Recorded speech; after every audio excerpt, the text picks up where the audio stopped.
Oh, what a beautiful morning. Oh, Dad, I'm home. Here you are. I got another 8 green stamps for you. Here you are. Don't you want them? Another $500,000, you can get that motorbike you've always wanted. Yes, well. Are you all right, Dad? Your Uncle George is dead. Oh, God.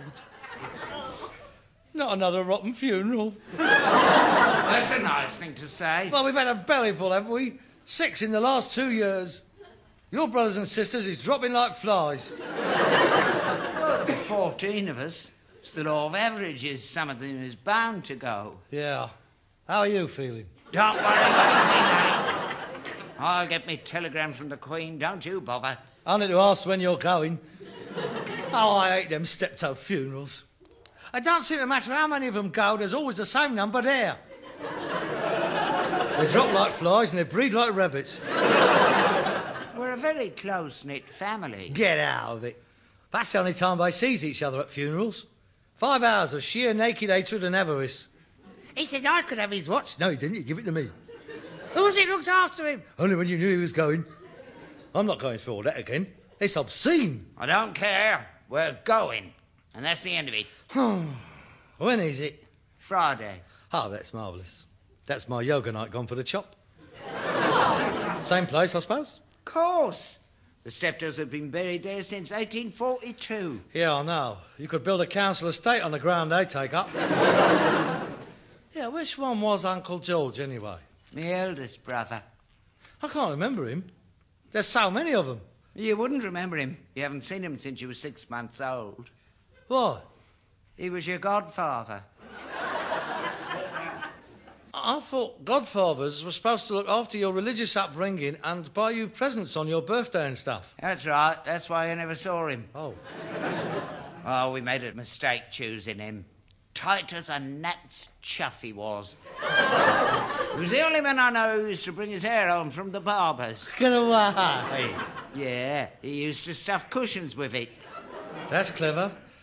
I should think he must be worth a few bob then. Oh, yeah. He hasn't left the house for 30 years. Never went anywhere, never spent anything.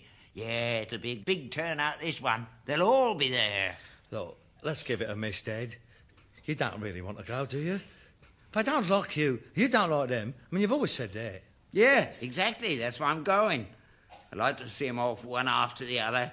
It's the only enjoyment I get these days. Besides, I want to be there for the share-out. If there's anything going, I'm having it. Oh, God blimey, you're as bad as the rest of them, you are. He borrowed 25 quid off me in 1927 to emigrate to Australia to start a new life, he said. Nearest he got to Sydney was the Dog and Duck Wood Green, and I never got my money back. Oh. As far as I'm concerned, I'm entitled to the first pickings on whatever he's left. And if I'm not there, I've had it. Because the minute they put him away, they'll be through the house like a plague of locusts. There'll be nothing left. It'll be picked clean down to the floorboards. You won't realise anybody ever lived there. Oh, isn't it touching? I mean, it gets you right there, doesn't it? Right in there. I mean, what a family. They make the Borgias look like the Archers. I wouldn't mind if you was honest about it, but I cannot stand the hypocrisy. Hello, Ted. Hello, Minnie. Hello, Jessie. A sad occasion. He was a lovely fella. Salt of the earth. One of the best. He'll be sadly missed. And they'll all be standing round the hole crying their eyes out. Of course they will. That's half the fun. You can't have a funeral without a few tears. It's not right. I suppose Potty Ada will be there again. Lifting up her skirts in front of the vicar. Well, she's harmless. After all, she is your cousin. I don't know. There's some dodgy strains in that family. Well, I'm not looking after her. I got lumbered with her last time in the same car. She was effing and blinding all the way down the Goldhawk Road. I mean, she must be looking on 60 and she still dresses like Carmen Miranda. No, it's not her fault, Harold. She went a bit funny in 1940. Her world ended when Sid never come back from Dunkirk. He come back all right, he just never went home. He's up in Newcastle. We all know that. Why didn't somebody tell her? Poor cow. Oh, don't be cruel, Harold.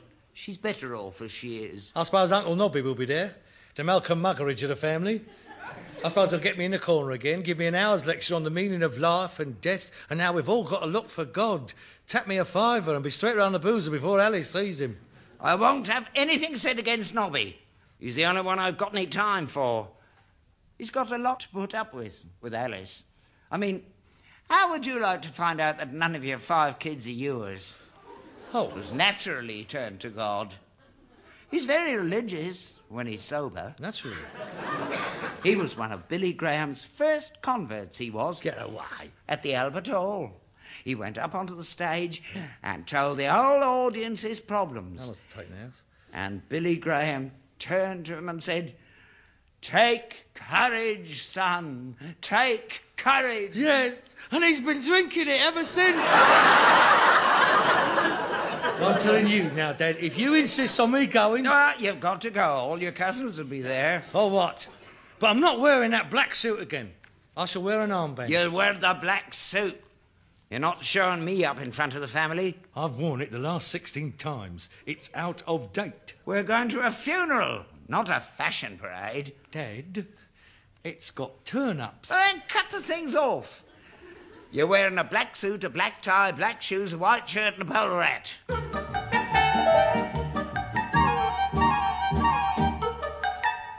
Dad, are you ready?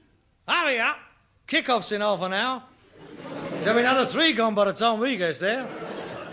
Yeah, right. I'm ready. Come on. Oh, this is ridiculous. Look, can't we go out separately? Look at us. We look like a couple of pox doctors' clerks. Well, you look very smart. I wish you'd dress like that all the time. Oh, well. I shall wear it on the round tomorrow. With my furled umbrella and my rolled-up copy of the Times. There he goes, the 832 horse and cart to Victoria. Oh, yes, all the city gents will be onto it. I think British Rail's had it, mate. I mean after work. Instead of them daft, silly velvet things you wear, them bum stranglers. Yeah, all right. Well, come on, let's get it over with. Have you sent the wreath? No. Well, I thought we'd nicked one off one of the graves on the way in. We can't do that. I told you. Yeah, of course I'll send a wreath. Did you put a message on it? What do you want to put a message on it for? He can't read it. He's dead. It's not for him, it's for the others. Now, nobody'll know who sent it. I knew I should have done it myself, wasting all that money. Oh, hurry up. The car's outside. Have they sent a car? I thought the cars went from the house. Yeah, but we've got to get there. I'm not going on a bus dressed like this. I've hired a car to take us. What'd you get? A mustard yellow drop-head Triumph Spitfire with wild wheels. Harold, you haven't. We can't go to a funeral in a racing car. Look, it's not the going that's important, it's the coming back. You want to be first back from the cemetery for the share out, don't you? I mean, they won't be hanging about, mate. As soon as the vicar closes the book, it'll be a mass racing start back to the house. Vroom, vroom. Half a dozen limousines airing over the flyover. Vroom, vroom, vroom. We're like one of them land grabs in the cowboy films. Oh, dear, what a degrading spectacle this is going to be. Come on, let's get going. I am not going in a yellow sports car. Ah, don't be daft. I've got a black car. You've got no sense of humour, have you? Come on. You know what you're doing? I'm crying. What for? There might be some of the neighbours looking. Go on, get it.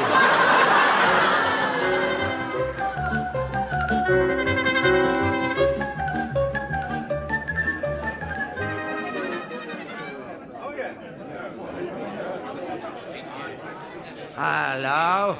They're at it already. Look at the price in the furniture. I'm surprised they haven't had a catalogue printed. Take your hat off, Dad. There's nowhere to hang it. Well, go on, put it on the table. Oh, all right. Yeah, that's a nice hat. I'll have that. Hey, that's mine. Who are you?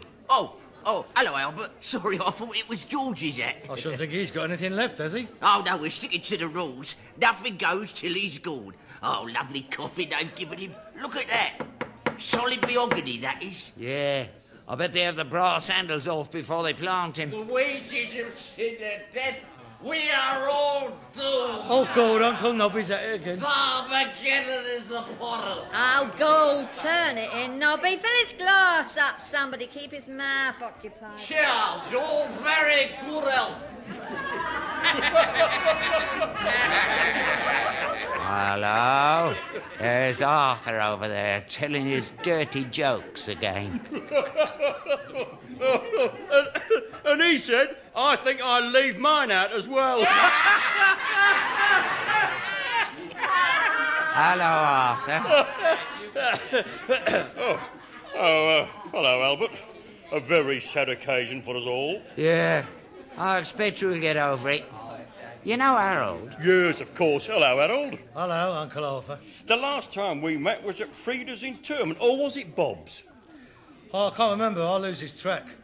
Auntie Frida was the last one. Yeah, that's right. Frida. Now, Bob was the typing, you see? Remember it? Yeah, look better on him. Yeah.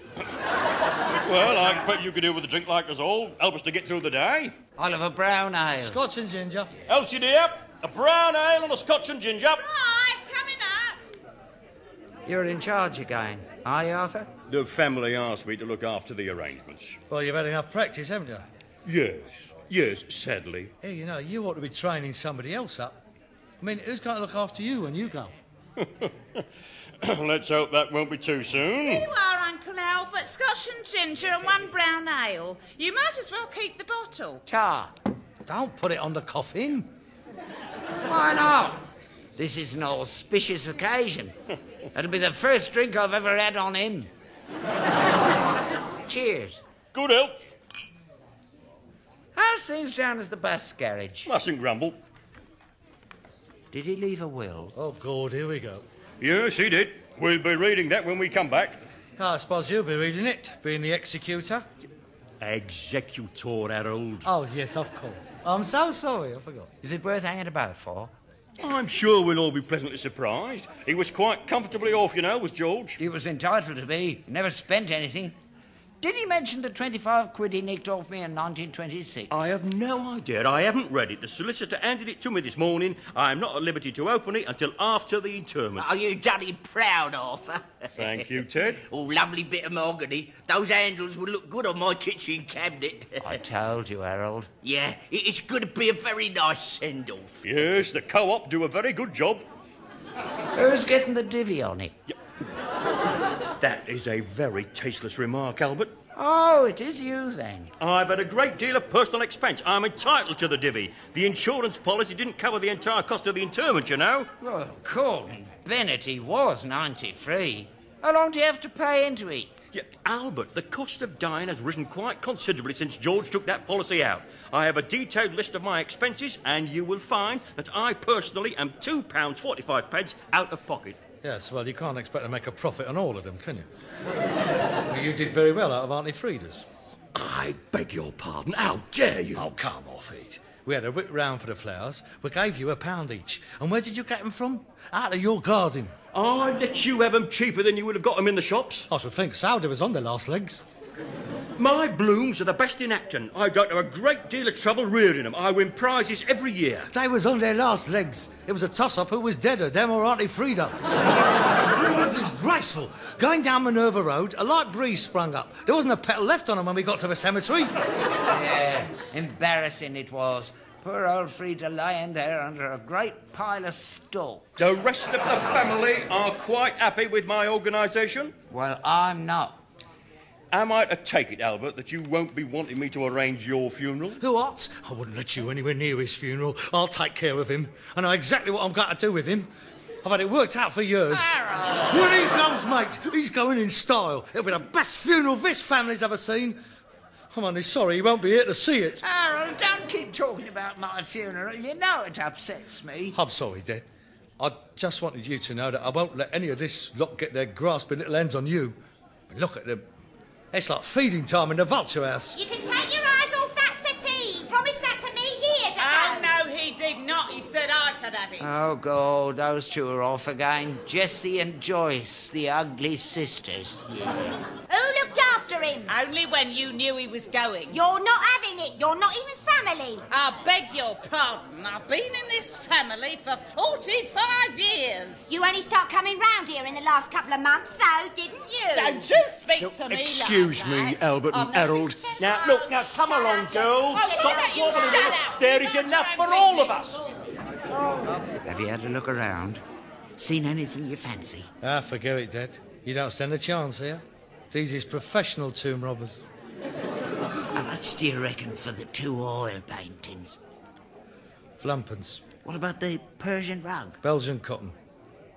If you're really interested, the best thing here is that porcelain group on the mantelpiece. That is a very lovely piece. Limoges, 18th century. Put your bowler hat over it. Hello, Uncle Albert. Shh, say nothing. The opposition. Hey, nice to see you again. Hello, Harold, isn't it? Oh, that's right. Jeffrey. Oh, yes, Arthur's yes. son. Oh, of course. Sad occasion, isn't it? Oh, yes, heartbreaking. Have you had a shufty round yet? No, I haven't. Well, the best thing here is the porcelain group on the mantelpiece. What? That? No, rubbish. I wouldn't give it house room. Reproduction. Woolworths. I wouldn't waste your time with it. That's 18th century. Limoges. Look, I know what I'm talking about, son. I'm in the business. Yeah, well, so am I. I got a stall down the Portobello, haven't I? You was window cleaning last time I heard. Yeah, well, there's no guilt in that, is there anymore? Yeah, Limoges, that is. Second quarter, 18th century. See, I told you to put your bowler hat over it. You'd have it away now. That's the Arthur Nagus and his programme, that is. The whole country's experts now. I'm going to get a drink. Oh, hello, Albert. Oh, hello, Minnie. He didn't suffer, you know. Didn't he? No, went out like a light. When as he wanted to, with his boots on. But he ain't got 'em on now. Well, he was 93, so he can't complain, can he? I suppose you'll be the next one, Albert. Now, that's not funny, Minnie. I've got years to go yet. You got your eyes on anything? Mind your own business. The only thing here worth having is that porcelain group on the mantelpiece behind your elbow.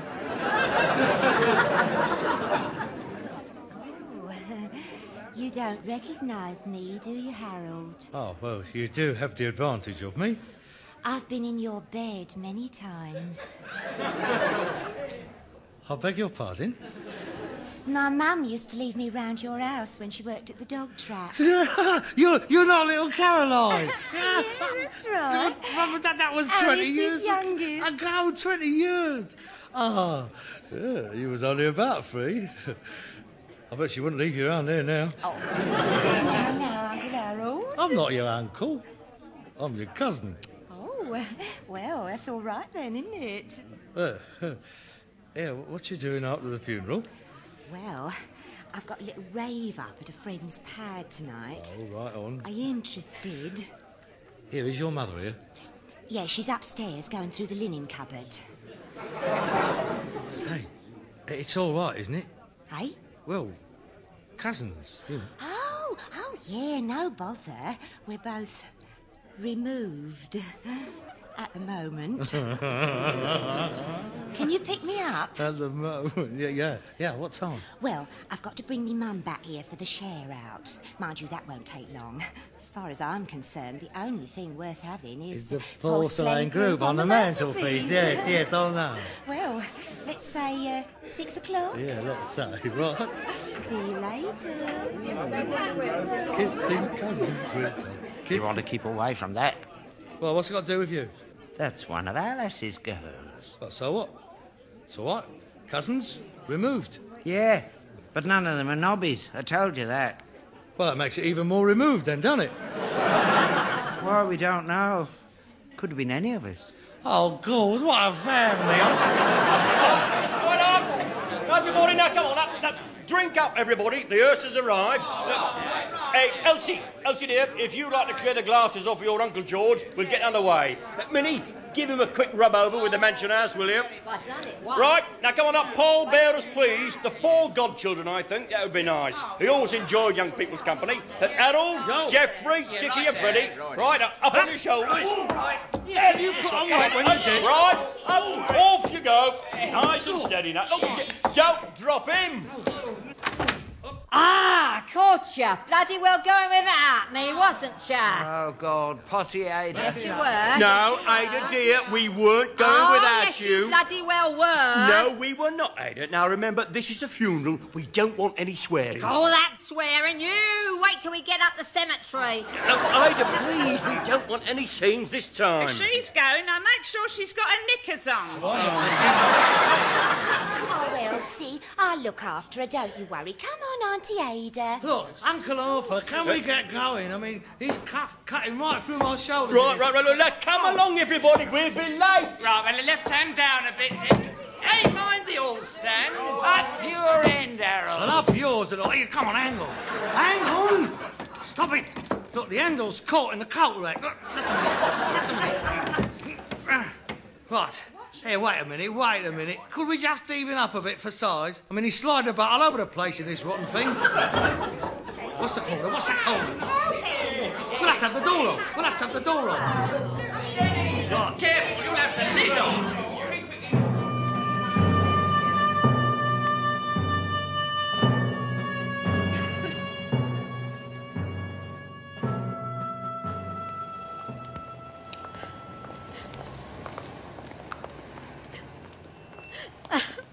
Oh, it was a lovely funeral, Arthur. I'm glad you enjoyed it, Minnie. Well, come on. All back to the house for the share out. Dad, something terrible's happened. What's wrong? There's nothing here. The house is empty. Empty? Already? It's been burgled. There's nothing upstairs either. The linen cupboard's empty. And I've cleared out the front room. There's not a stick left. This is outrageous. I haven't had anything yet.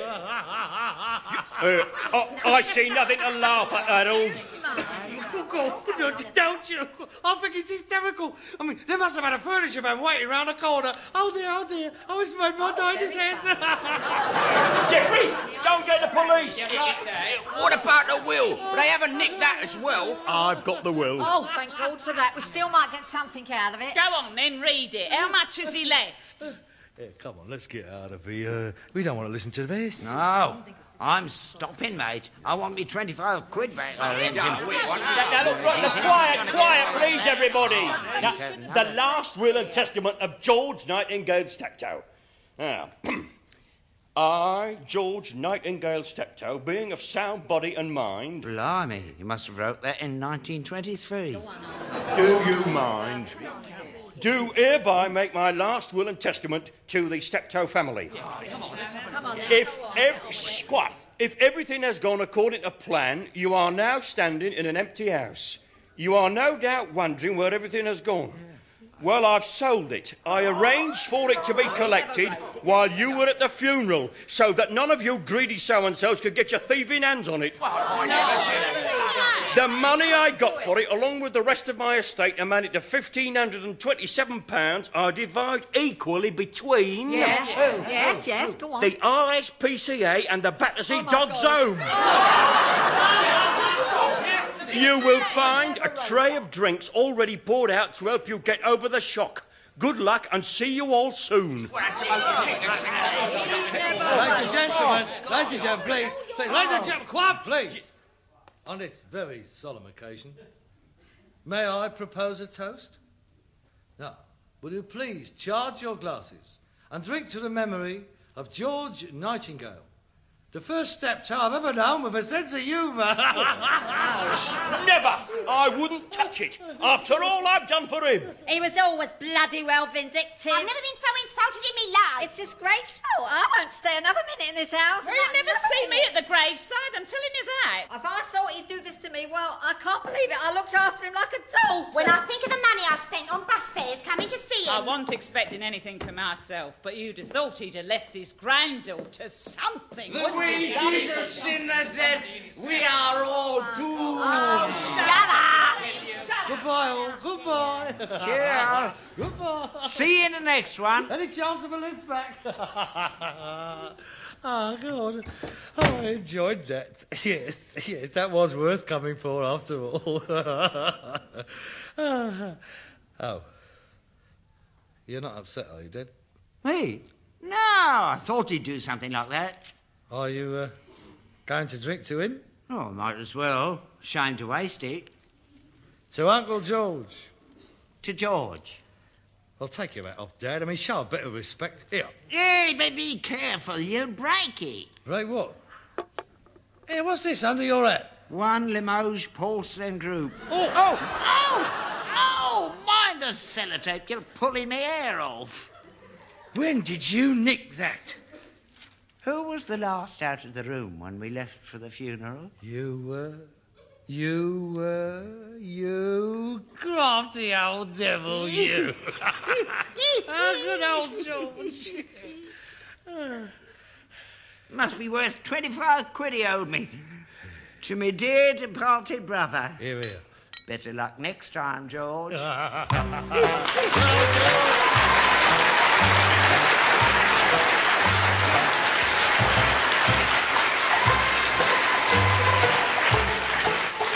You've been listening to Wilfred Bramble and Harry H. Corbett as Steptoe and Son, with George A. Cooper as Arthur, and Michael Burlington, David Graham, Anne Jameson, Norma Ronald and Marion Stone. The programme was written and adapted for radio by Ray Gorton and Alan Simpson, and produced by Bobby J.